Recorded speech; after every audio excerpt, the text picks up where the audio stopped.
Barang siapa yang inginkan Allah, rindu kepada Allah, cinta kepada Allah, takut kepada Allah, ingin pahala di sisi Allah, amal yang saleh perlu dilakukan. Akan tetapi jangan sampai kita melakukan syirik.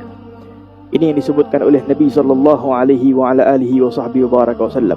Suatu ketika Rasulullah sallallahu alaihi wa ala alihi wasallam pernah bercakap tentang perkara yang berkaitan dengan Dajjal. Dan saat suatu ketika Nabi SAW, bila mana dah ceritakan tentang Dajjal dan sebagainya, kata Nabi SAW, disebutkan dalam satu riwayat bahawa Rasulullah SAW berkata, sesungguhnya ada perkara yang lebih aku takut daripada Masih Dajjal. Apakah itu wahai Rasulullah?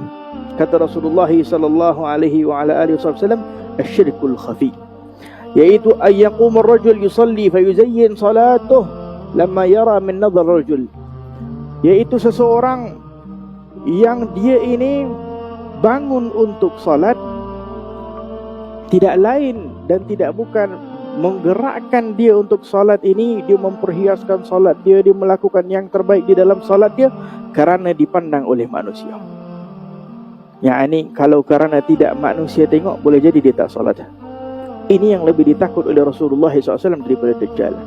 Yakni orang-orang yang beribadah bukan lagi kerana inginkan keridaan Allah Subhanahu wa taala, tetapi kerana yang menggerakkannya adalah pujian manusia, yang menggerakkannya adalah ingin pandangan daripada manusia dan sebagainya. Dan ini adalah merupakan penyakit-penyakit yang sangat bahaya, yang akan menghancurkan ataupun menghilangkan segala amalan soleh kita.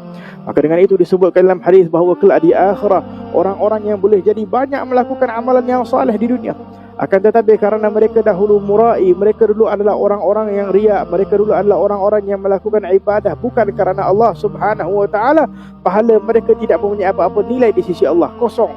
Di dunia mereka mendapat segala macam pujian, tetapi di akhirat kata Allah, pergi cari mana dia orang-orang yang tadi duk puji kalian, mana apa yang mereka boleh buat dengan pujian mereka, dengan pengagungan mereka kepada engkau, pergi cari apa yang kau boleh dapat daripada mereka. Maka dengan itu perlunya kita sebagai orang yang beriman kepada Allah, hari demi hari ini adalah merupakan peringatan kepada kita agar lakukanlah amalan dengan penuh keikhlasan. Dengan itu diajarkan oleh orang-orang salihin sebelum kita, salah satu perkara yang paling kuat untuk membuatkan kita ini ikhlas kepada Allah adalah melakukan ibadah yang tidak dilihat oleh manusia, hanya sahaja dilihat oleh Allah Subhanahu wa taala, yaitu qiyamul lail, yaitu at-tahajjud. Ini adalah merupakan ibadah yang merupakan da'bus salihin, yang merupakan kebiasaannya para orang-orang salihin, kebiasaannya para wali min awliyaillah, orang-orang yang dekat kepada Allah. Saat manusia tengah tidur, dia bangun malam menangis di hadapan Allah Subhanahu wa taala.